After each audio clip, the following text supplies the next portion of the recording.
Karaland présente Karo Coco Park, votre parc de loisirs et de détente. Jardin créole, toboggan géant, activités aquatiques et terrestres vous apporteront à la fois sensations, adrénaline et décontraction. Régalez-vous dans son restaurant, le Coco Blue, ou dans l'un de ses snacks. Partagez des émotions fortes dans la zone de jeu Coco Game, où Escape Game, réalité virtuelle et maison de la peur vous offre un 3 en 1. Fêtez vos meilleurs événements avec Karo Coco Recept dans nos espaces privés lounge. Séjournez chez Karo Coco Lodge, des hébergements de charme, proches de la plage ou du spa. Karaland, le cœur de tous vos loisirs. Guadeloupe, actualité. Nous sommes en vigilance jaune pour fortes pluies, orages et vagues submersion. Le temps se gâte à l'approche de la tempête tropicale Brett. Notez que la Martinique est déjà passée en vigilance jaune cyclone.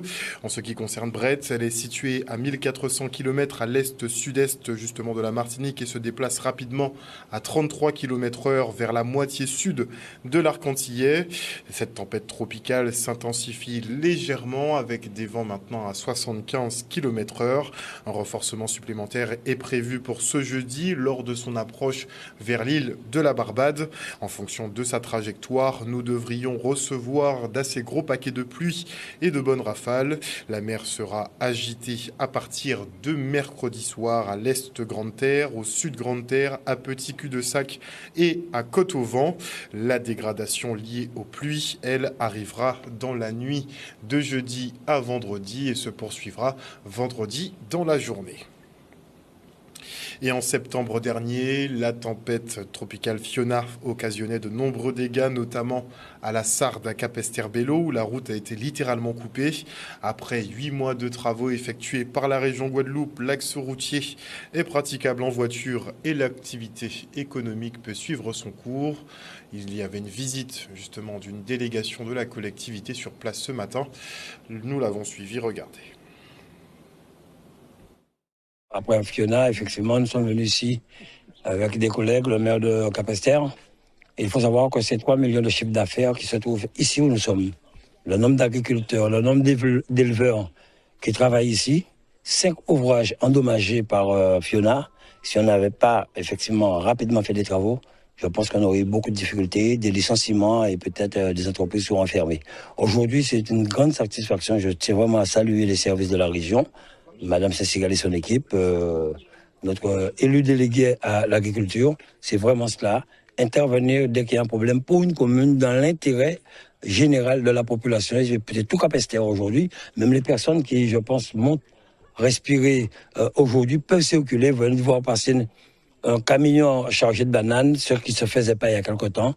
Donc après 8 mois, oui, nous avons tenu nos engagements et c'est une grande satisfaction pour nous et pour Capesterre. La ville de Capesterre remercie le président Richalius de son soutien puisque vous l'avez noté après la tempête Fiona. Donc nos agriculteurs, nos éleveurs qui étaient en grande difficulté ici à la Sarde ont pu compter tout de suite sur le soutien du conseil régional de manière à ce que nous puissions avoir donc ces travaux qui ont débuté en urgence puisqu'il faut le rappeler qu'il y avait aussi des populations qui étaient coupées donc du reste du monde, donc sur les problèmes donc de sécurité plus particulièrement.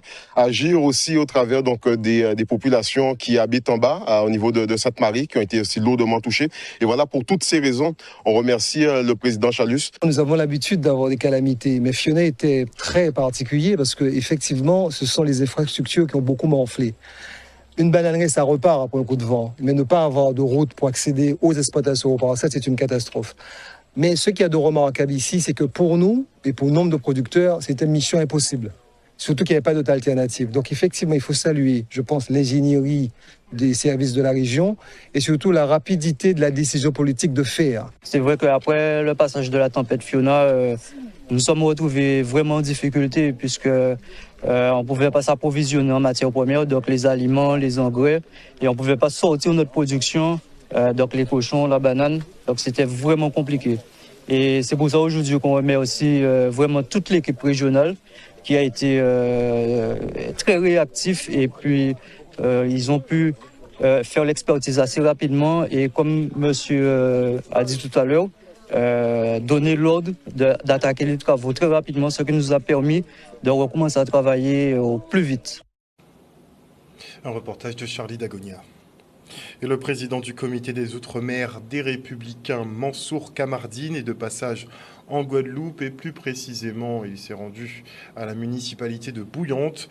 Et bien que le maire Thierry Abelli ne souhaite s'encarter dans aucun parti, il ne dit pas non à de nouveaux alliés pour construire la Guadeloupe et cesser les dictats venus de Paris. Il n'a pas manqué donc de présenter l'usine de géothermie, un modèle de réussite en termes de production énergétique, et le projet Galet Beach, fruit du travail d'entrepreneurs de la ville.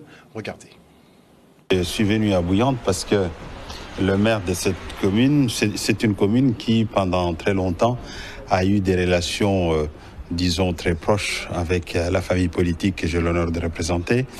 Et donc, comme le maire a pris la suite de, comment il s'appelle, de M. Cholet, nous avons souhaité le rencontrer et échanger sur les divers aspects de la Guadeloupe et les perspectives politiques que ce territoire présente. Comme je le dis, c'est vrai que je ne souhaite pas m'encarter dans aucun parti, mais je suis prêt à collaborer, à travailler, à construire la Guadeloupe. Et ma vision elle est très claire. J'ai dit qu'il faut que nous cessions les dictats qui viennent depuis Paris, de qui qu'il soit. Il faut qu'en tout cas qu'on collabore avec les mouvements politiques, les partis politiques, dès lors qu'ils partagent des idéaux qui sont républicains, qui tiennent compte des réalités des territoires, des besoins qui sont exprimés par la population, et surtout qu'on ne vienne pas avec, en tout cas, pour repartir avec un catalogue d'idées et qui reste au stade des idées ou des promesses. Je ne regrette pas d'être venu parce que avec le maire, nous avons échangé, et dans cet échange, beaucoup échangé, et dans cet échange, nous nous sommes rendus compte, l'un et l'autre, qu'en réalité, nous avions beaucoup de choses en partage sur la question du rôle de l'État, notamment dans le domaine de l'insécurité ou de la lutte contre l'insécurité, dans le domaine des aspects du développement, du travail, le rôle que doivent jouer les collectivités, la nécessité de faire en sorte que les projets politiques ne viennent pas d'en haut, qu'on vienne plaquer sur le territoire parce que ça ne marche pas, mais construire des offres politiques qui partent d'en bas, qui partent de la base pour aller en haut, à charge pour ceux qui sont en haut de le mettre en œuvre. On est sur un territoire qui a d'énormes potentialités. Ce matin, je lui ai montré ce qu'on pouvait faire en matière d'énergie renouvelable, sur Bouillante, mais sur le reste de la Guadeloupe. Je lui ai montré un exemple de développement endogène, en tout cas avec un équipement hôtelier de haut de gamme sur notre territoire. Donc on a balayé tous ces sujets-là, et pour un petit peu prendre la température sur quelle est la vision, en tout cas quelle est sa capacité à faire remonter au niveau national, et surtout à convaincre en tout cas l'ensemble des parlementaires qui relèvent de son parti politique, pour tenir compte de nos réalités et nous permettre d'avoir un réel développement. Un reportage d'Olivier Félix. La restauration, l'hôtellerie et plus généralement les métiers liés au tourisme peinent à recruter. La faute à des conditions de travail difficiles pour des rémunérations moindres. Alors pour les rendre plus attractifs, les professionnels du secteur et les autorités travaillent à la mise en place de leviers pour faciliter les recrutements. Ils organisaient une session d'information aujourd'hui au Cinestar. Regardez. Cette journée, elle s'adresse particulièrement aujourd'hui, en accord avec le conseil départemental et la mission locale, auprès de justement des jeunes en quête de recherche d'un emploi, et aussi de trouver une solution pour leur avenir. Donc nous avons fait cette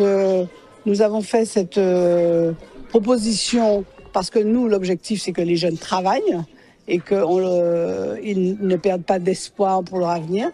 Et nous avons proposé à la mission locale et au conseil départemental de nous aider sur cette partie avec les gens du RSA pour le conseil départemental. Il manque énormément de main-d'œuvre. C'est pour ça que nous avons souvent des réunions et qu'il s'agit aujourd'hui de rendre ce secteur d'activité attractif pour les salariés. C'est pas toujours évident parce que c'est un domaine qui demande beaucoup de sacrifices et beaucoup d'engagement. Mais c'est un beau métier que de recevoir des personnes sur notre territoire et de travailler, par exemple, dans le secteur de la restauration. Malheureusement, effectivement, le Covid nous a fait beaucoup de tort, nous a fait perdre beaucoup de salariés. Mais il ne faut pas baisser les bras puisqu'il y a beaucoup beaucoup de mérite à être restaurateur et à travailler dans le tourisme. Ce type de manifestation est très très intéressante, notamment pour motiver les jeunes, pour leur montrer des parcours de réussite ou en cours de réussite qui sont intéressants en fait, et ne pas les démotiver, enfin les motiver en fait à participer au métier de l'hôtellerie, de la restauration et de l'hébergement à travers ce genre de manifestation. C'est quelque chose que je trouve très intéressant. Aujourd'hui, j'ai 2 messages. Un premier message pour les jeunes et les demandeurs d'emploi, c'est de leur dire d'oser rêver, de croire en leur potentialité et de rester sur notre territoire. Dans notre territoire de la Guadeloupe, il y a des offres d'emploi. Mais il faut effectivement que nos jeunes, que nos demandeurs d'emploi, prennent les choses à bras le corps et osent croire en leur potentiel, en leur capacité d'agir pour notre territoire. Ça, c'est mon message, mon premier message pour les jeunes. Et puis, j'ai un message pour les entreprises. Alors oui, certains me disent, oui, on n'est pas des entreprises citoyennes. Cependant, nos jeunes partent dans ce domaine. Beaucoup d'entreprises en France recrutent des jeunes dans l'hôtellerie, des jeunes guadeloupéens, dans l'hôtellerie et la restauration. Donc, si nous voulons garder cette jeunesse, qui est notre richesse sur notre territoire, il faut que les chefs d'entreprise pensent à l'intégration des jeunes, puissent rémunérer régulièrement, comme le Code du travail le demande, que les jeunes soient rémunérés. C'est quand même la base. Il faut payer les gens. Et notez que 80 jeunes du service national universel venus d'Hexagone effectuent un séjour de cohésion sur notre archipel. Au programme, de nombreuses activités autour de la sécurité, l'environnement et la culture guadeloupéenne. Le tout avec un mot d'ordre, l'engagement. Le reportage.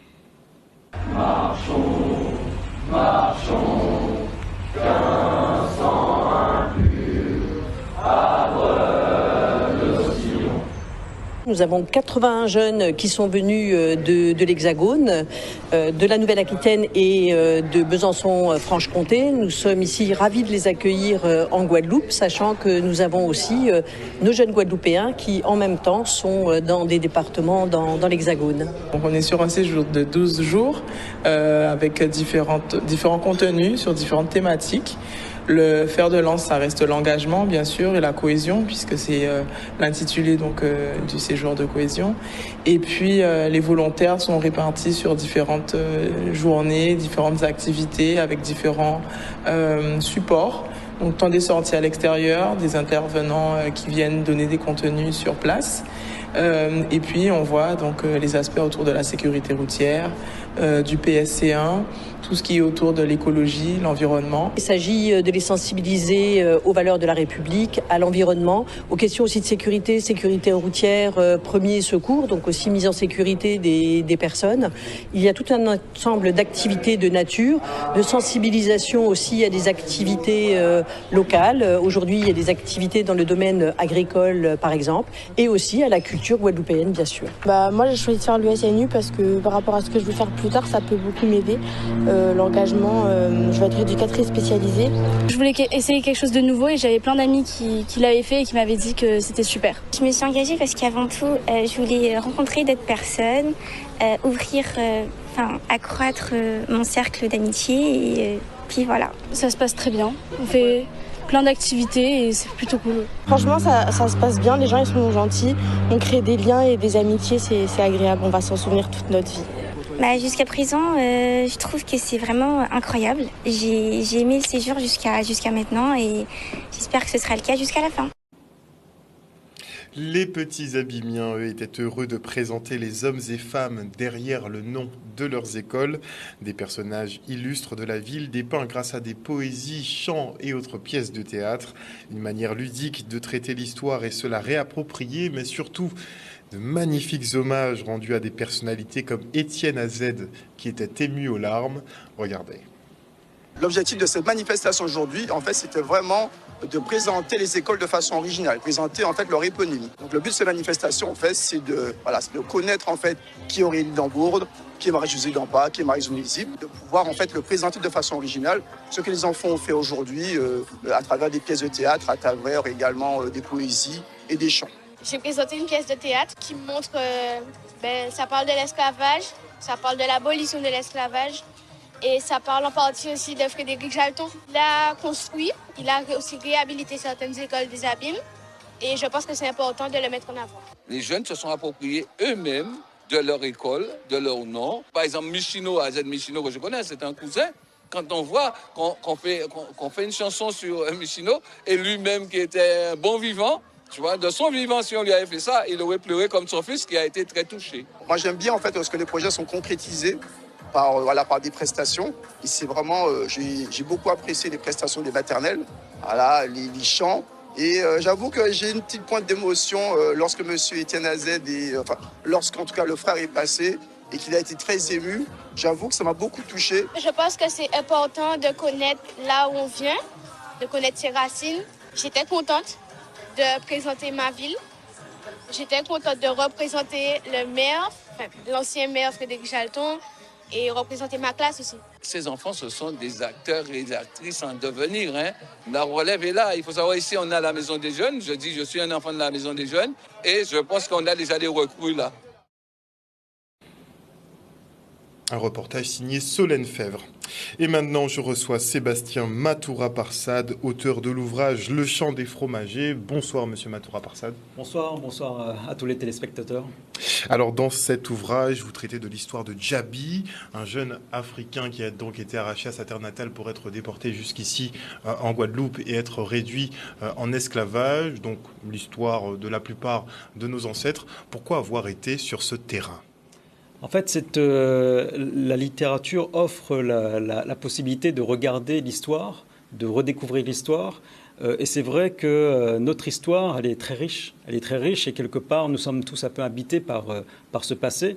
Et donc, j'ai voulu...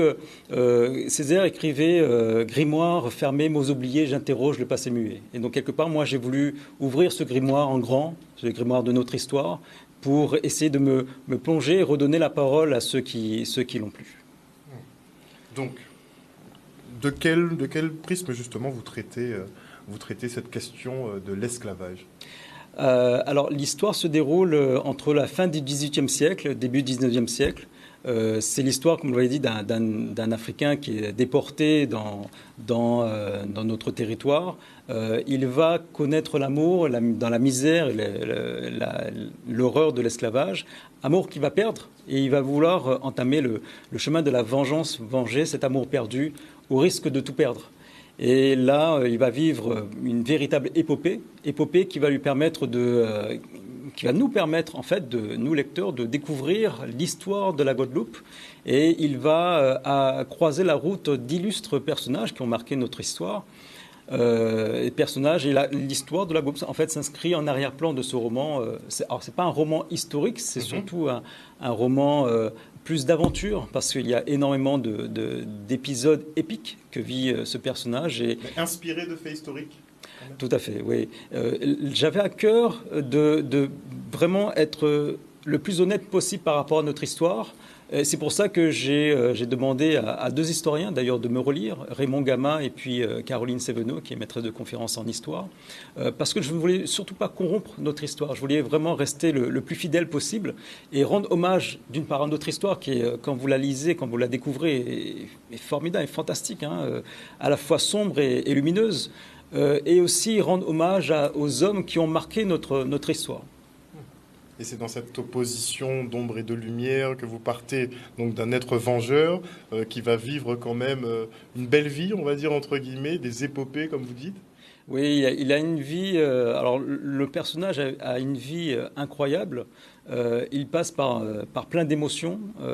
Il vit quasiment 1000 vies, parce que ce personnage, dans son épopée, je ne vais pas trop en dire, mais il vit de véritables aventures qui le font quitter le territoire de la Guadeloupe.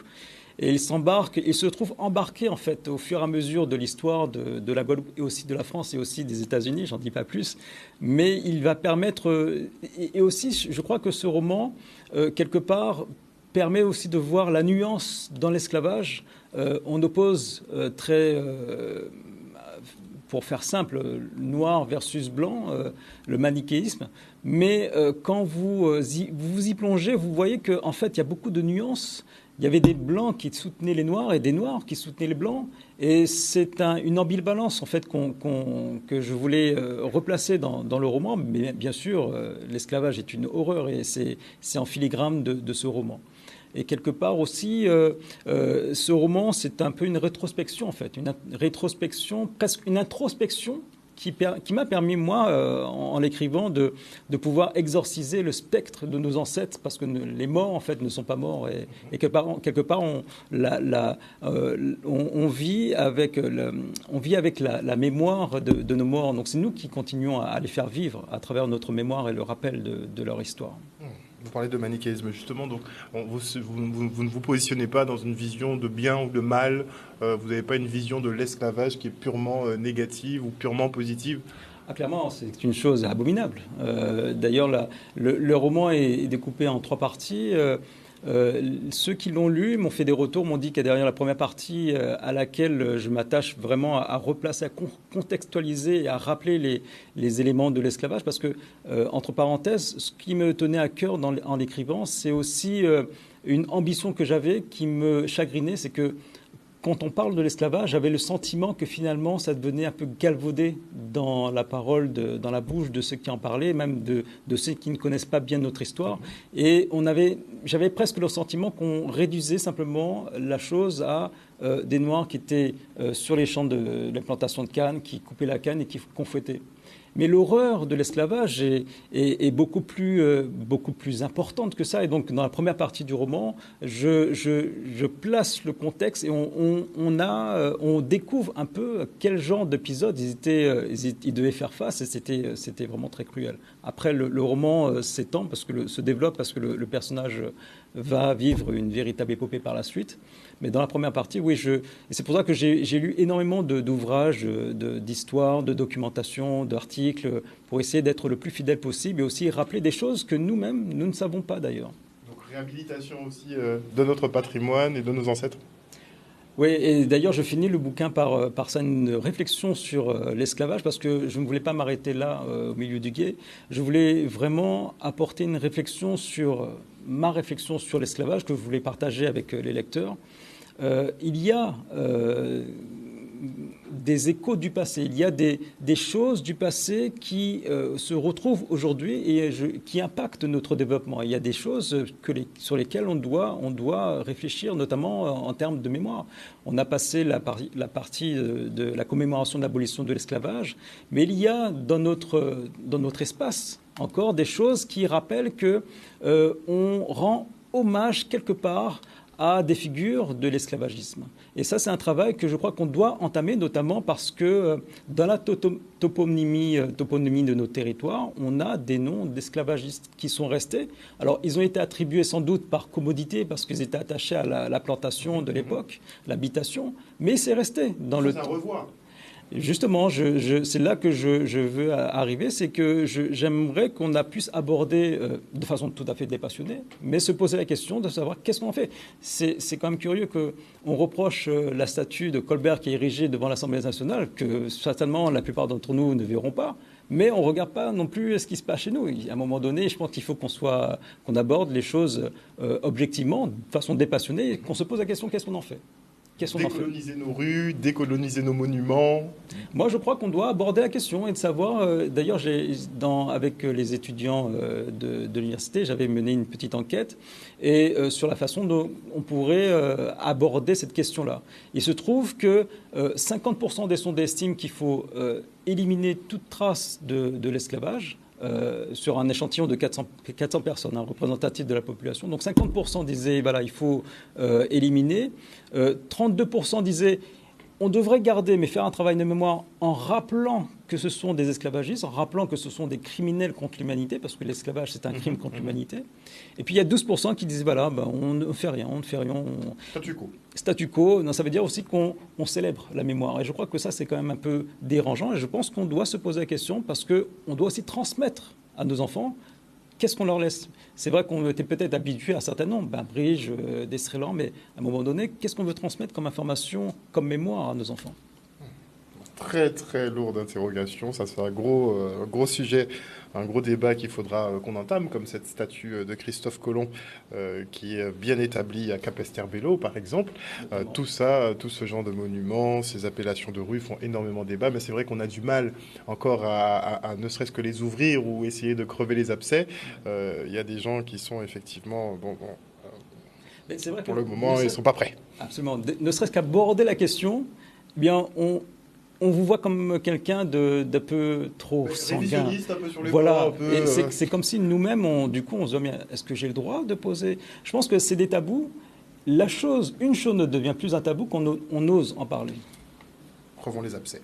Et justement, vous organisez très prochainement une présentation de cet ouvrage, donc Le Chant des Fromagers. Oui, tout à fait. Ça sera à l'Arouac le 29 juin à 18h30 en compagnie j'aurai quelques invités, notamment Didier Détouche, Laure Tarrer, Corinne Dossa, Guy Lafage, dramaturge, et puis un talentueux groupe Zaboka qui va assurer l'accompagnement musical au cours de cette période-là, de ce moment de rencontre, d'échange. Merci beaucoup, en tout cas, Sébastien Matoura-Parsad, d'être venu sur ce plateau nous présenter donc votre nouvel ouvrage, Le Chant des Fromagers. Merci encore. Merci. Et on enchaîne avec le séminaire Enfance, Famille, Jeunesse du Conseil départemental. Les agents de la collectivité en charge de la protection maternelle et infantile et de la protection de l'enfance ont fait le point sur leurs activités. L'objectif, retisser du lien après le Covid et mieux coordonner les nouvelles actions. Le reste en images.